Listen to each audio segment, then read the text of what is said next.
Good morning, everyone. I want to welcome all those who are watching on Facebook. For all those dads out there, we want to wish you a happy Father's Day, and everybody here as well. We're going to be looking mainly at Ephesians chapter 5, if you want to go ahead and turn there. And we'll look at other verses, but I'll try to just go through them real quick and get you going here.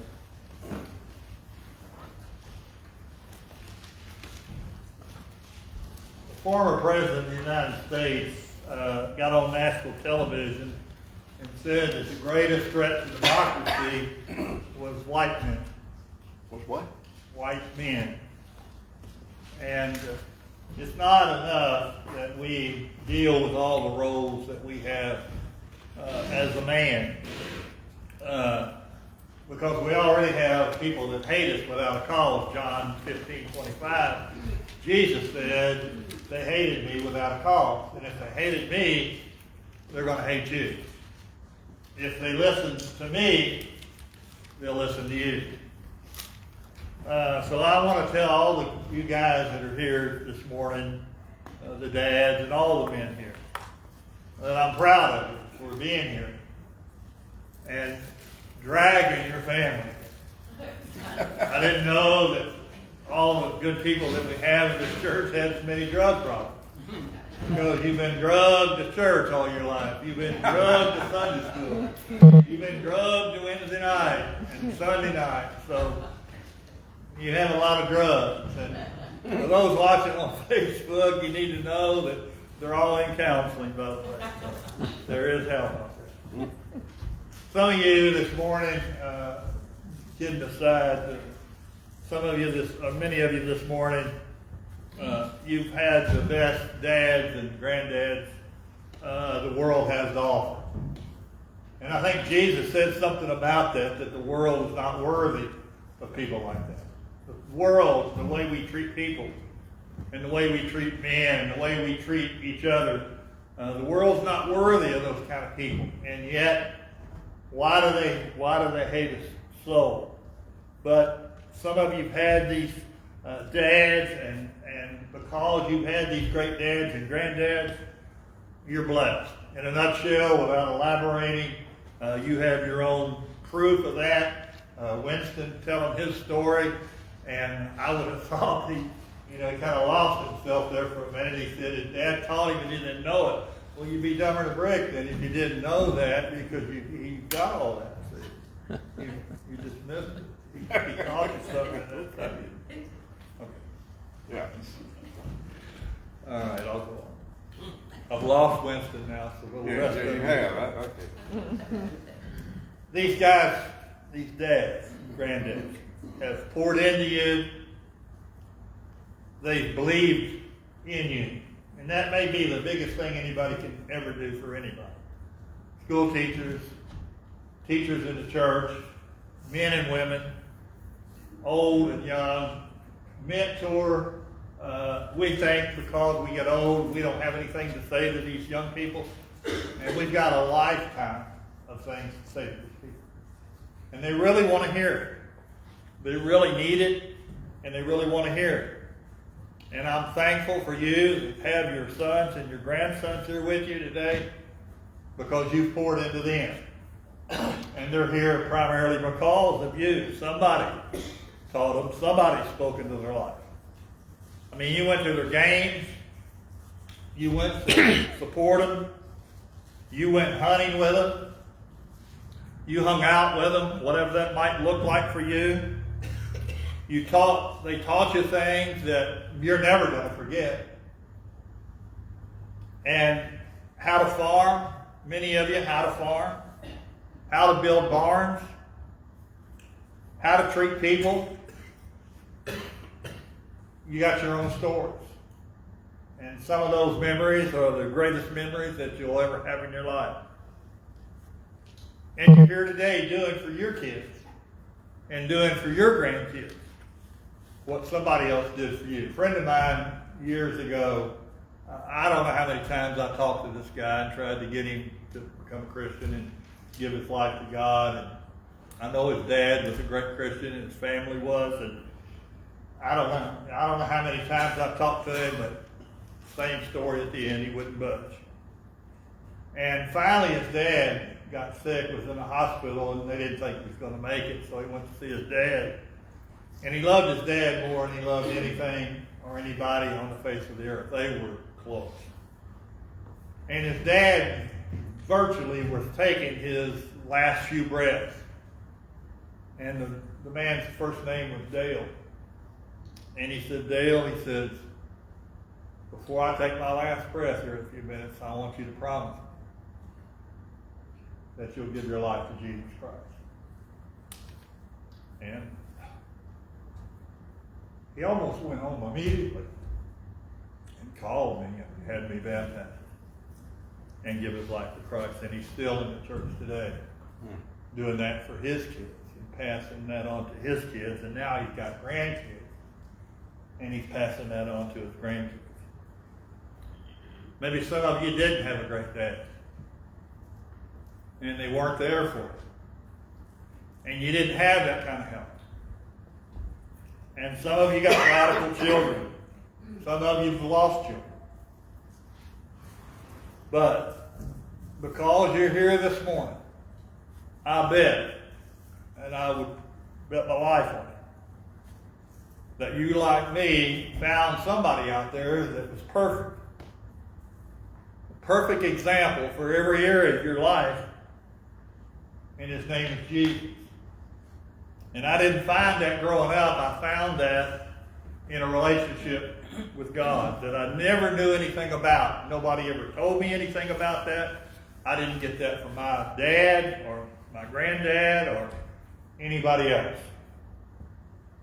He loves you. He will sustain you. And he will meet your needs. And his name is Our Father, who art in heaven. And the literal translation of that name is Papa or Daddy. I think that's so interesting that we have that kind of relationship, that we can approach him that way. So my job this morning is really not to beat up on you. You've been beat up enough. The world's beating up on you. The government's beating up on you. Women beat up on you. And I think you've had enough of that. So I want to encourage you. Whatever your past experience is that's been laid upon you, that you'll have the greatest Father's Day and you'll enjoy the fruits of what you've done with your kids and your grandkids. And you'll see that in them and they pass that on to their children when they get married. I simply want to encourage you to follow Jesus' example. And he'll never leave you. He'll never forsake you. He'll never leave you down the wrong path or anything like that. So let me share 4 things with you real quick here this morning. First of all, you need to make yourself available to God, more importantly. This is first and foremost in your priorities. Jesus made himself available to us 24/7. Okay, yeah, he's God. He can be anywhere and everywhere at the same time. He knows everything, and it's a little easy. Well, you can too. You can too. It's simply making yourself available and being there when you're really there with them. Now, here's God's order of priorities. God comes first, okay, in the family structure. God comes first, family comes next, and career and jobs or anything else comes after that. And you can place them in whatever you want at that point. Bottom line is, he tells women, he says, respect your husbands. And men, love your wives. Now I want to talk about that for a minute. Let me turn over here. Well, let me just read it out of my Bible here. Let me turn over to 1 Corinthians. And I want to show you when it says, if we think of women's role is tough, and it is tough. Because you got to earn respect. You don't just get it because you demand it. And if you get it, it's not real and it's not intentional. But God says you've got to love your wife. And over in 1 Corinthians, he gives a description here. And it's, I took a little quiz myself here. And I'll see, you can tell me how you do, all right? Because in chapter 13 of 1 Corinthians, he talks about what love is, and he says love is patient. Well, I didn't get very far on that. I got about 0 to 1 there on patience. Biggest problem is I drive. Okay, I drive a car, and I think it's pretty simple, and I think you ought to know how to do that.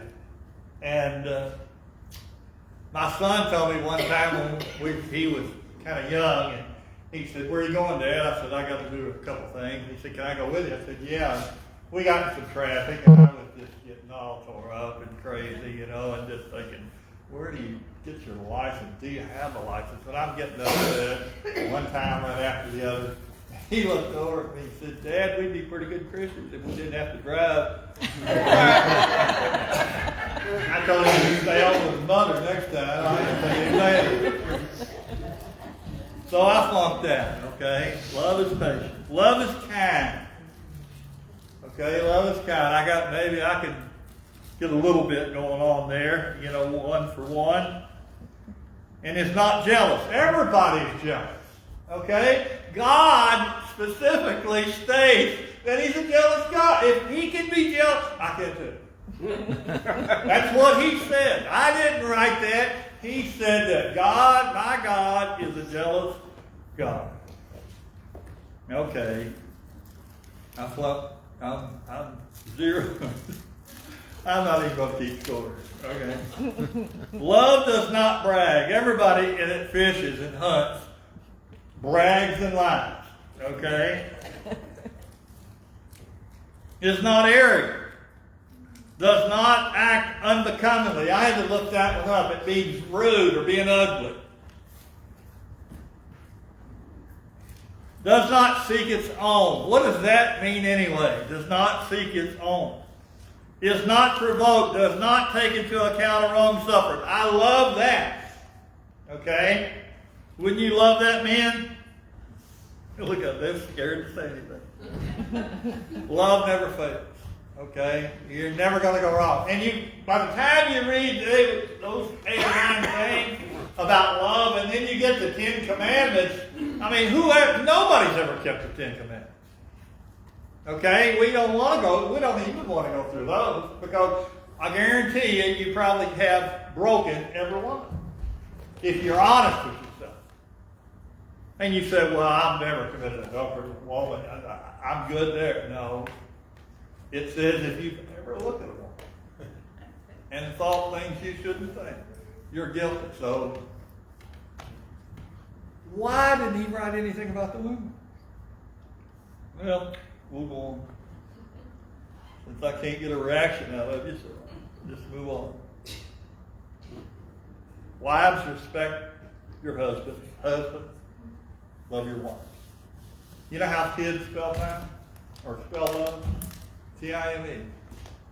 They want to hang out with you. They want to be with you. They want to be with you more than they want the things that they ask for. You understand that? I think it's great when I go to different places here, and you guys have got farms, and you got your son and your grandsons out there working with you, and you're spending time together, and they cherish those moments. You may not hear about it. And isn't it sad that we don't hear about all the great things about how people impact our lives except at funerals? And you only got 20 minutes there. So you don't get to hear all that. But you need focused time with them. I mean, when I say time, you're there with them. You're not looking at your watch. You're not thinking about where you're going next. You're not thinking about anything else, but you're focused on them and being with them. Because believe me, we know it. We live in that kind of society where we're looking at our phone. I watch these police shows, and they pull people out of the car, criminals out of the car, and they got their cell phones in their hand. They're being handcuffed, and they got their cell phone in their hand. They can't let go of it. If we took cell phones away from this world, we'd all be in mental institutions. Okay? 4 ways that we spend time here and appreciate our dads. One is protection. We obviously, my dad beat your dad up sort of thing. My dad's tough as your dad. And you were the toughest kid on the block, weren't you? So you're the toughest kid out there. And if you needed help, you go see him. But it's more than physical. It's protecting you from all the evils of this world. It's protecting your wife. It's protecting your kids. It's not beating your neighbor up so much as it is being there for them and taking them to task. In your presence. There's nothing more valuable than your presence. You know, when Dad's working hard and you don't know if he's going to make it to your game or whatever you're doing, that you want him to be there and you don't know if he can make it. You understand that he's got to work. You understand he's got to do some things. But then you look up and he's out there sitting in work clothes, but he's there. And you're so glad to see him. Encouragement. You can't encourage anybody enough. I mean, I don't care who you are. You can't believe in them. You can't encourage them. You can't motivate them. You can't pour into them enough. We can never get enough of them. And be consistent. Dependable. No making excuses on why you couldn't be there. Just be there. Because bottom line, we do what we want to do. We always find time for what we want to do.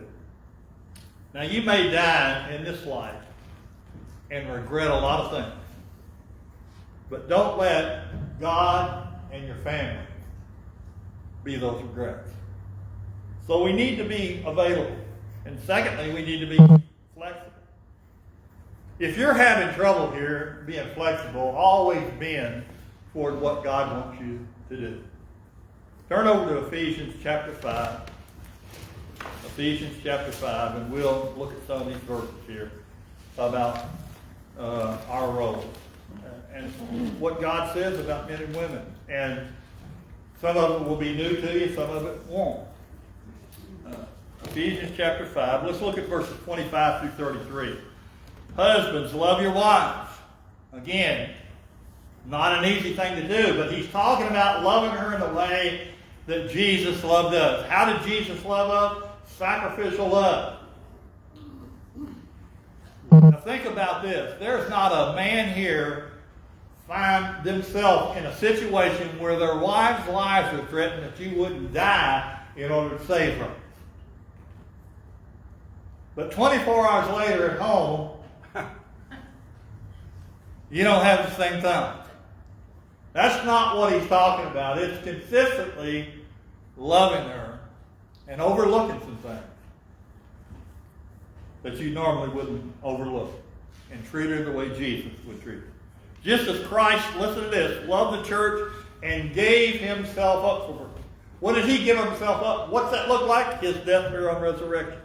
So that he might set her apart, having cleansed her by the washing of the water with the word, that he might present to himself the church in all her glory, having no spot or wrinkle or any such thing, but that she would be holy and blameless. So husbands ought to love their own wives as their own body. And he who loves his own wife loves himself.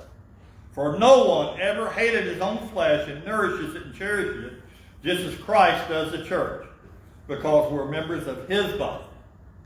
For this reason, a man shall leave his father and mother, and shall be joined to his wife, and the two shall become one.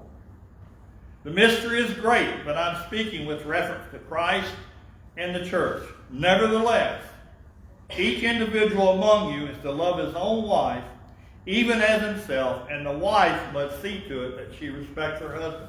There's a whole lot in there to men, and very little there for women. Now, they have their hands full, living with us. And there's plenty in the verses that they talk about. Because this is a mutual agreement. We look at it as, you know, I'm in charge and I'm large and you do what I tell you. Well, the Roman Empire in the first century, women were treated like possessions. You could buy and sell women. You could get rid of them, just write a piece of paper. This is a little more than divorce, what we would think of today. You divorce a woman today, you're going to get 3 jobs because she's going to take everything you got, especially if she gets a woman lawyer. But let's get back to the scripture. He died for it. That man, I can't give you any more than my life. And it's mutual respect. We do this for each other. It's not just that there's roles for him and roles for her. We're to treat each other like Jesus treated us. And the way he treated us is, I love you unconditionally. There's nothing I won't do for you. Now, we're going to differ along the lines, and we're going to not do some things you ask us to do. If you ask me to do something not biblical, I'm not going to do it. If you ask me to do something wrong, I'm not going to do it. But if you love me, you'd not ask me to do that. I'm going to do what's right. If you want me to help and want me to be there, then we'll do what's right. That's true for men. That's true for women. Okay? Well, think about that. Your role, in a nutshell, is love your wife as Jesus loved the church. Ladies, respect your husband. But you got to earn that respect. You got to earn that love. And Jesus earned our love, didn't he? By dying on the cross. And continuously working in our life to minister to us, to take care of us. Okay? Now, let's go over here to Colossians chapter 3, a couple pages over to the right. Colossians chapter 3, starting with verse 18. Colossians 3:18. Wives, here it is again. Wives, be submissive to your husband, as fitting to the Lord, or subject. Mine says subject to the Lord. Well, aren't we to be that way with each other? Now, before you nail that one down and highlight that one, go back to Ephesians 5 and look at verse 21. Ephesians 5:21. Be subject to one another in the fear of Christ. So we're to be subject to one another. It's not a one-way street here. It's for both. We subject ourselves, we humiliate ourselves, we humble ourselves, we honor each other, we love each other by submitting to each other. I want what you want what I want. If we can't come to terms, let's work it out of love. Let's decide who's going to do what, and we'll live with that. The husband just simply is the spiritual leader. He oversees that. All right. Go back to Colossians 3:18. Wives, be subject to your husbands as fitting to the Lord. Husbands, love your wife, and don't be embittered against them. In other words, don't treat them in a way that you got them upset on. Children, be obedient to your parents in all things. We can't read that enough, could we? For this is well-pleasing to the Lord. Fathers, don't exasperate your children so they won't give up and lose heart. Everything, you can't find everything wrong and nothing right, in other words. You got to encourage them. You got to pour into them. You got to be a model to your children. Now here's what that looks like. Lived out regardless of culture. And when Jesus wrote these things, do you think he was bending to the culture? Not one bit.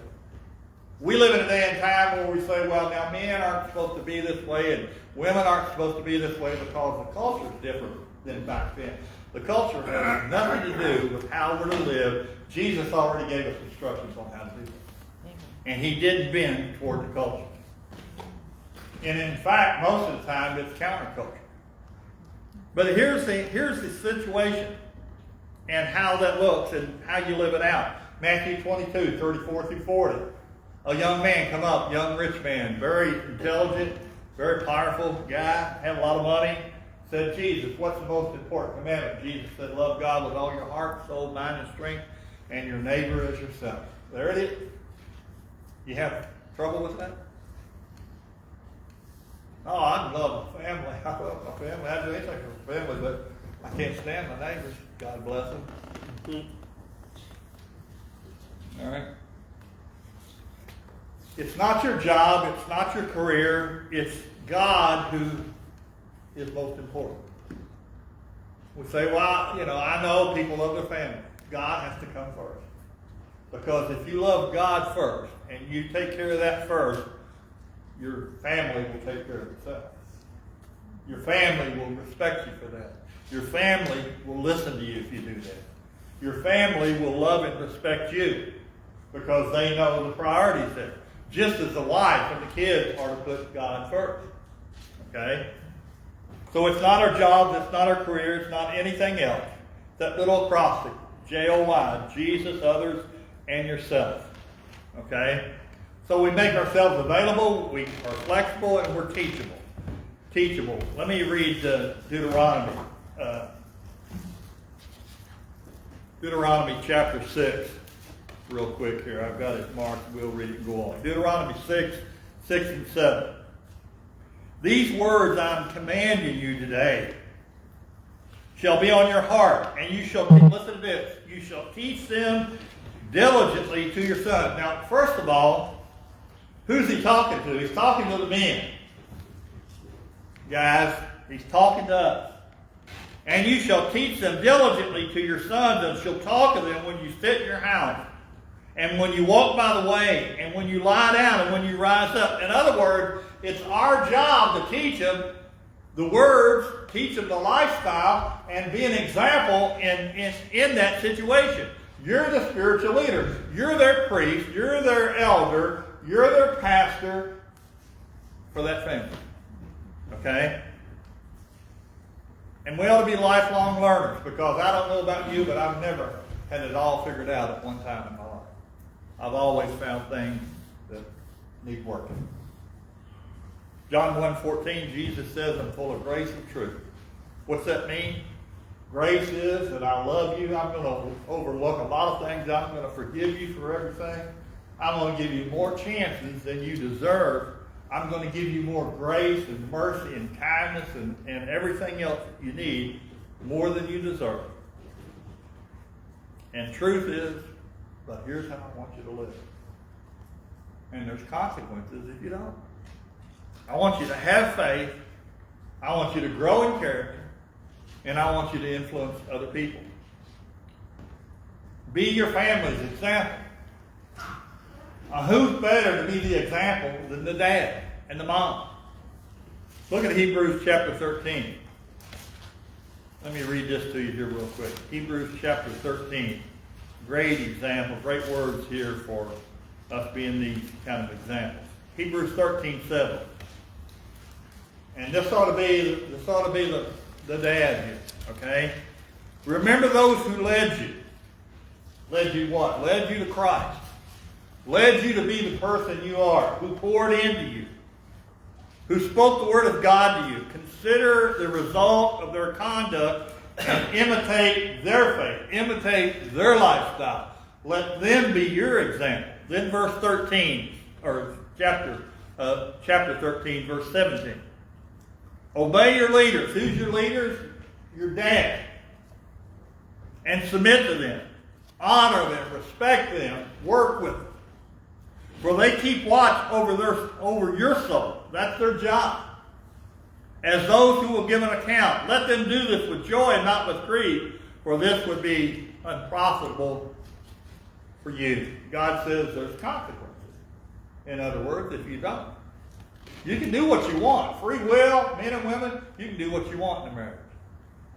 But if you look at most marriages today, we don't have a good track record. And I'm not talking about outside the church. I'm talking about in the church.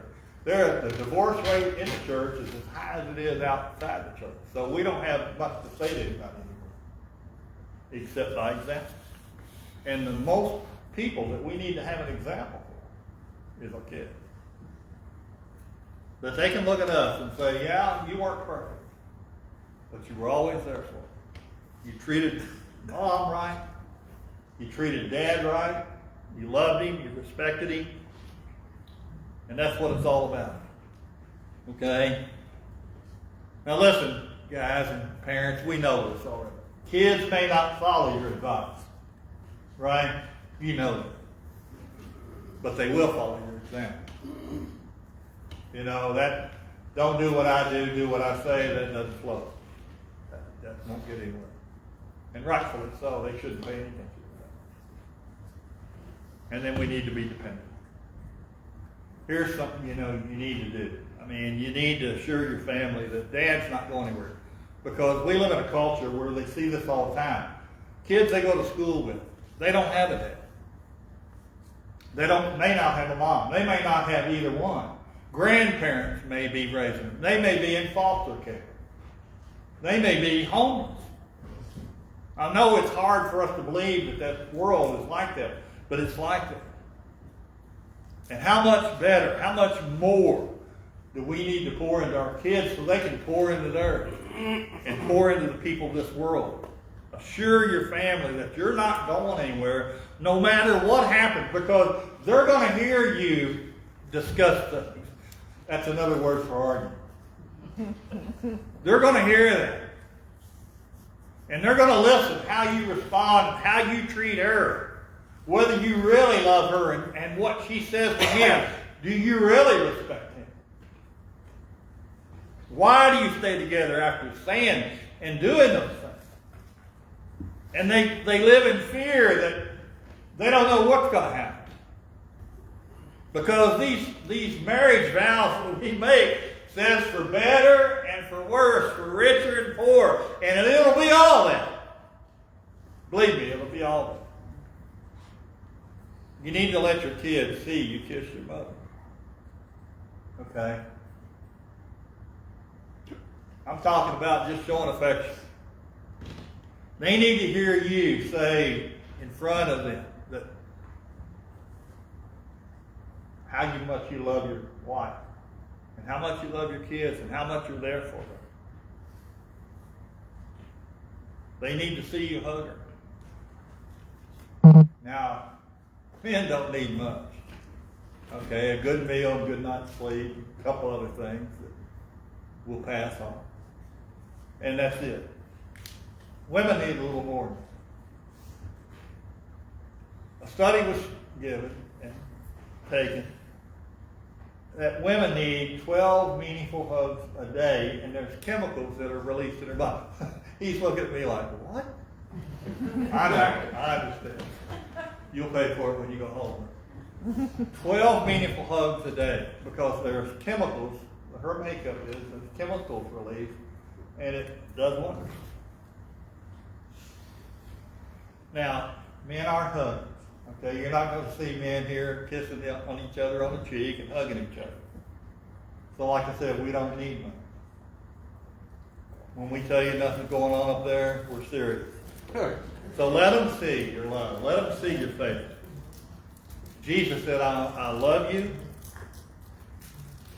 no matter what, and I'm with you for all. 2 Timothy, Paul was writing to Timothy, and this is a little different, but I think it applies to all that we said here in closing. Well, let me read it, because I really don't want to mess this up. Let me just read this and we'll go home. In 2 Timothy 4:7, if you want to write it down, here's what Paul says after all his experiences in life. I fought the good fight, and life is a fight. It's a war, it's a battle. And we're right in the midst of it. I have finished the course, and I've kept the faith. And I'm looking forward to heaven because of all the benefits that God is going to give me when I get there, because He taught me to live this way. And I want to encourage the men today to stay faithful.